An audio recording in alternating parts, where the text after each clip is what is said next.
Hello everyone, welcome back to proxy Gyan. मेरा नाम शबाज है दोस्तों। उम्मीद करता हूँ आप सब अच्छे होंगे। तो आज का जो हमारा करंट अफेयर टॉपिक है which is related to helium crisis for India. जी हाँ दोस्तों, कई सारे आर्टिकल्स इस पे पब्लिश किए गए हैं, द हिंदू और CNBC, इंडियन एक्सप्रेस, उसमें आपको देखा होगा आपने। तो क्या सही में हीलियम क्राइसिस हो चल रहा है इंडिया में, और ये अचानक से ये इशू क्यों बाहर आया है, ये सारा कुछ हम डिस्कस करने वाले हैं वन बाय वन। तो very important article examination point of view से, क्योंकि अगर आप देखें तो हीलियम के कई सारे एप्लीकेशंस रहे हैं हमारे इंडिया में, which is related to you know medical applications की अगर आप बात करेंगे, या बेलून्स, कई सारे पार्टीज में आपको यूज़ किया जाता है हीलियम गैस। तो सडन सी एक्सपोर्ट रोकने की वजह से हमारा जो हीलियम बेस्ड इंडस्ट्री है वो उनको उनको कई सारा हेवी लॉस फेस करने की जो है आने वाले फ्यूचर में ज़रूरत पड़ सकती है, बिकॉज हम जो है we are completely rely on the exports of USA। हालांकि हमारे पास कई सारे रिजर्व्स हैं झारखंड में। अगर आप देखें तो राजमहल वॉल्केनिक आपको बेसिन मिलेगा, वहाँ पे आपको थोड़ा बहुत हीलियम मिल रहा है, but they are not sufficient to meet the requirements of our Indian industry. तो इसीलिए हम लोग एक्सपोर्ट भी कर रहे थे USA से। जब से पता चला है, जब से डिस्कवरी हुई है ग्रेटर प्लेन्स में ऑफ नॉर्थ अमेरिका, तब से लेकर USA ने एक मोनोपोली छा रखी थी सारे दुनिया में रिगार्डिंग द हीलियम। तो रिसेंटली क्या होता है, जो फेडरल हीलियम रिजर्व है, इन्होंने अपने जो प्रोडक्शन यूनिट है उसको क्लोज डाउन करने की घोषणा की है इन 2021 इसी साल, ताकि वहाँ के जो साइंटिस्ट हैं वो आपको नियरेस्ट एरिया पे रिप्लेस करना चाहते हैं।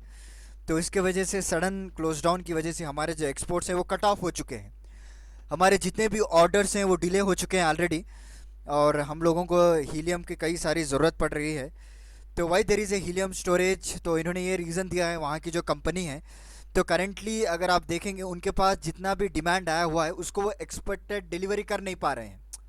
That is a main important. Okay, जितना उनको एलोकेट किया गया है एंड डिमांड वाज एक्सीडेड, और डिलीवरी डिले होने की वजह से अभी जो प्रेजेंटली अगर आप देखें जो एंड यूज़र्स है, रिटेलर कस्टमर्स, उनको जितना दिया जा सकता है वो लोग कोशिश कर रहे हैं वहाँ पे देने के लिए, बट आगे चलकर they are not able to fulfil the demand of more helium suppliers, right, helium requirement.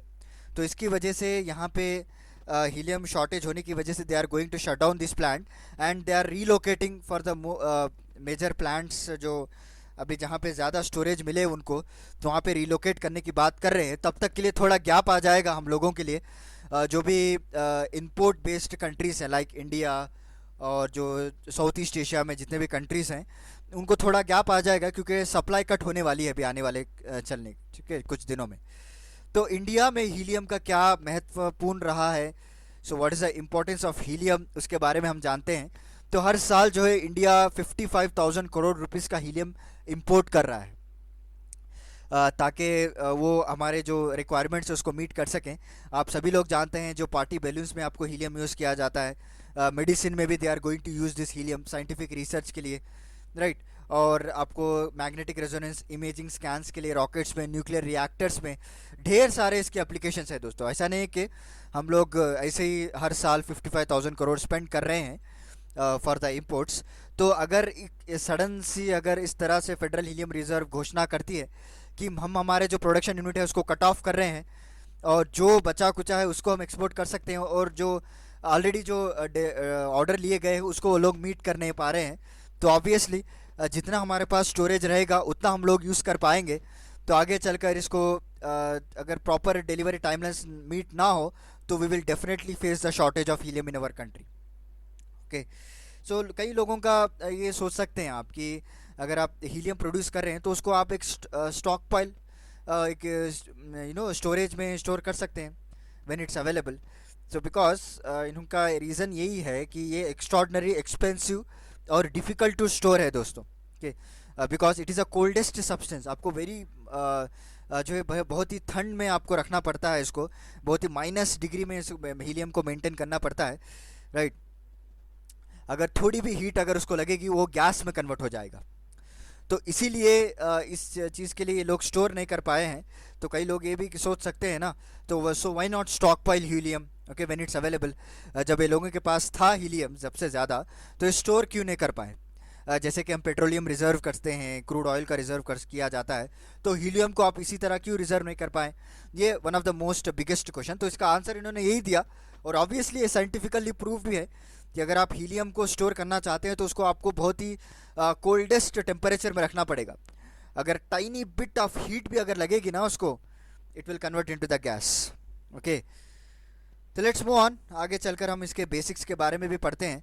तो यूएसए मोनोपोली के बारे में भी आपको बताया था स्टार्टिंग में ही, जब से जो अमेरिकन ग्रेट प्लेन्स में ये पाया गया है कि वहाँ पे हीलियम आपको मिल रहा है, तब से लेकर जो है सारी दुनिया को यूएसए सप्लाई कर रहा था।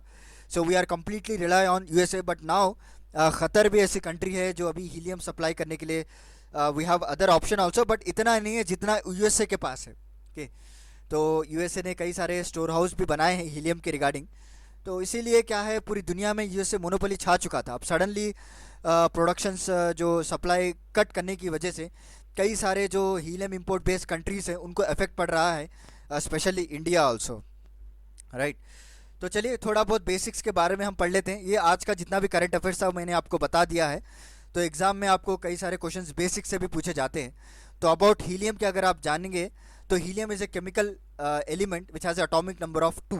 ओके, कई लोग जो जिसका केमिस्ट्री बैकग्राउंड रहेगा उनको पता चलेगा, राइट। जो क्लासिफिकेशन टेबल इनको पढ़ाई जाती है, कई लोगों को सीखना भी पड़ता है एग्जामिनेशन के लिए, तो वहाँ पे लोग पढ़े होंगे इनर्ट गैसेस में ये टेबल आता है, राइट। सो हीलियम आपको एटॉमिक नंबर इसका 2 है, और it is colourless, odourless, tasteless and non toxic gas. याद रख लीजिए, it's a non toxic gas. Okay, और इसमें नोबल गैस ग्रुप में रखा जाता है इन पीरियोडिक टेबल, और इसका जो बॉइलिंग पॉइंट है is the lowest among all the elements. Okay, इसका जो बॉइलिंग पॉइंट अगर आप देखेंगे, it's a very very lowest among the all elements, और इसको स्टोरेज करने के लिए भी सबसे लोएस्ट टेम्परेचर चाहिए। तो एग्जाम पॉइंट ऑफ व्यू से आप इसका एटॉमिक नंबर याद रख लीजिए, क्योंकि एसएससी में आपको कई बार पूछ सकते हैं। ओके, क्योंकि फिजिक्स केमिस्ट्री वहाँ पे कई सारे सब्जेक्ट्स हैं, तो न्यूज़ में रहा हीलियम, तो कई सारे चांसेस है इसमें से पूछने के लिए।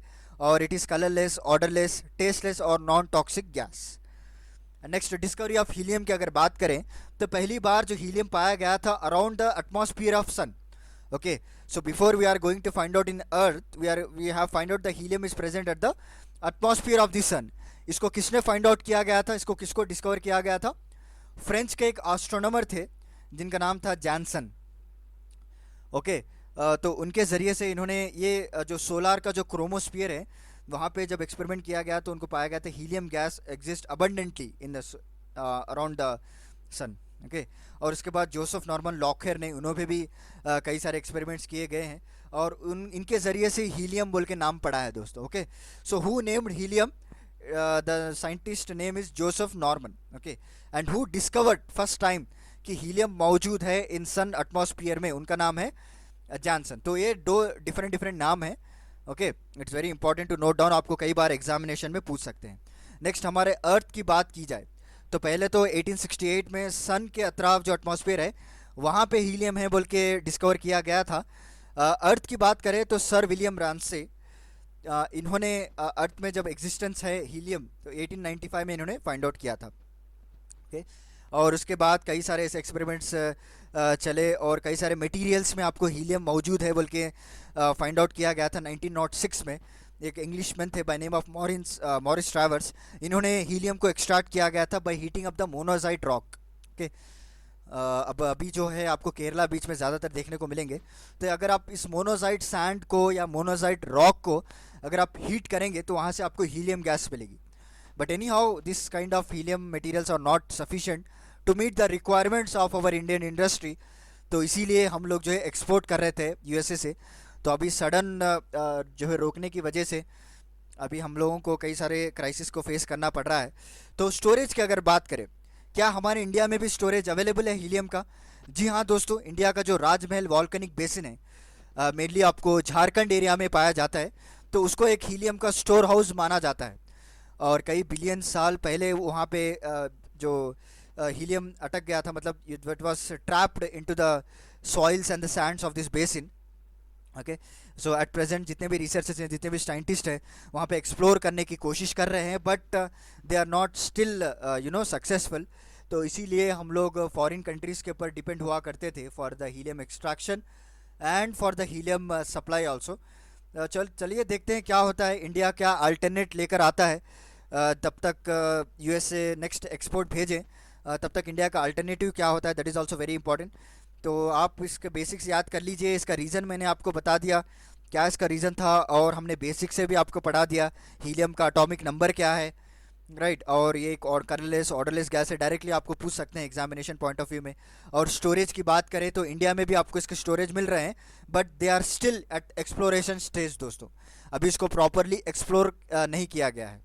तो चलिए फिर मिलता हूँ मैं आपको अगले लेक्चर के साथ कुछ इंटरेस्टिंग टॉपिक के साथ। तब तक के लिए धन्यवाद दोस्तों।